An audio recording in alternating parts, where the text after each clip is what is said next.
What's up guys, it's me Jeremy and welcome to my guide for Zyra support. I've been playing her a lot recently and she's a lot of fun to play, and is actually a really strong support champion. In this guide I will assume that you already know what Zyra does. I'll be linking the League of Legends page for Zyra just in case you don't know. Alright, let's go over the pros and cons of Zyra support. Starting with the pros. The first is that she does a lot of damage and has very high range. This makes her one of the best, if not the best, at poking. It gives her a good matchup against pretty much every melee support, since you can just poke them down. Next is that Zyra has a lot of CC. This makes her teamfights very strong and makes her a strong pick overall. Another pro is that she can push the lane very fast, as she can kill the minions fairly well.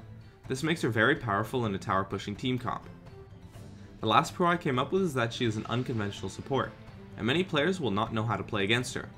This can make it easy to get kills, but this really just depends on who you're playing against. Now let's move on to the cons. The first con is that she is very squishy. This can make her very risky to play, and you can end up dying even if you make just a tiny mistake, so knowing your limits is very important. I recommend practicing in some normal games to get a feel for her tankiness. Another con is that she has no sustain. If you trade evenly against a sustained support, you can end up losing trades in the long run, so just be careful in your trades when you play against a sustained poke support. However, you do greatly outrange most sustained poke supports, so you should do fine. The next con is that her plants can push the lane when you poke with them. You just need to be careful with your positioning of the plants when harassing, and this is why you usually want to activate your melee range plants instead of your ranged plants when harassing. The last con I came up with is that all of her skills are skill shots. This makes her kind of hard to play, and it can also make it easy to outplay her. You need to understand that if you miss your skills, your pressure is gone until they are up again. During the laning phase, you want to play very aggressive. Zyra has a lot of range and is a high damage support. Harass with auto attacks early since your range is very high, and after a few levels start to harass with an E, double tap W, and a Q combo for quite a bit of damage.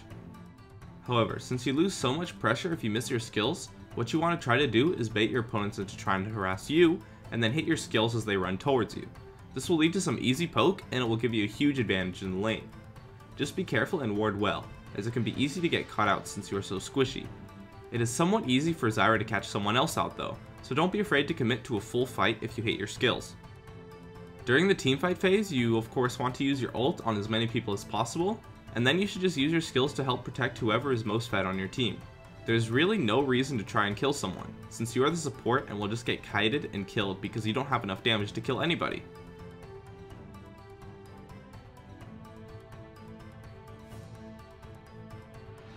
One thing I love about Zyra is that she has pretty much no bad matchups, except for maybe Leona and Blitzcrank, and even those matchups are somewhat easy to outplay if you can dodge their skills.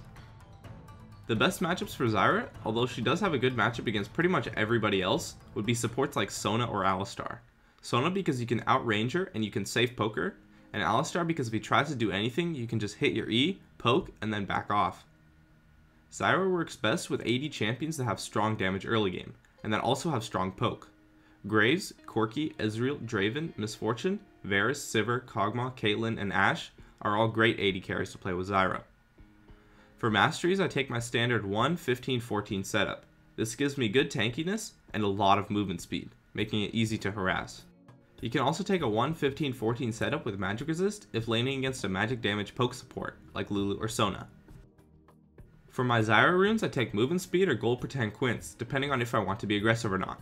And I usually want to be aggressive, so I end up taking my move quints quite a lot. And for blues, I take flat magic resist, for yellows flat armor, and for reds, I take flat AD for Zyra. This makes her relatively tanky, and with the AD runes, your auto attack harass is absolutely phenomenal. Remember that Zyra's range is 575, so harassing with auto attacks early can be very powerful. For summoner spells, I take flash and exhaust to help get kills and to kite, and to escape from tough situations. For the skill order, you want to max your E first. Put your first point into your W at level 2 and the first point into your Q at level 4. After that, max your W second. Maxing Q second really doesn't give you that much more damage, since the second point you would put into it would be at level 8, and by then the lane phase and the need for that damage has probably passed. Plus you need to be able to charge your plants faster during the mid game. Not to mention the CDR helps quite a bit as well. And of course, put points into your ultimate whenever available. Lastly, for item builds. I start out with a Fairy Charm, wards, and potions. Next I build Boots and Heart of Gold. You need the speed and tankiness to not get caught out because you're so squishy, and Zyra's mana costs are so low that you really don't need any mana regen after the Fairy Charm. After the Heart of Gold, I upgrade to my Philosopher's Stone, and then upgrade my boots into what is usually Mercury Treads.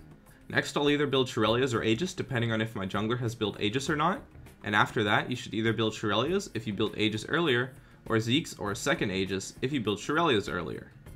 You should build a Zeke's as a 4th or 5th item depending on if you built Aegis or not.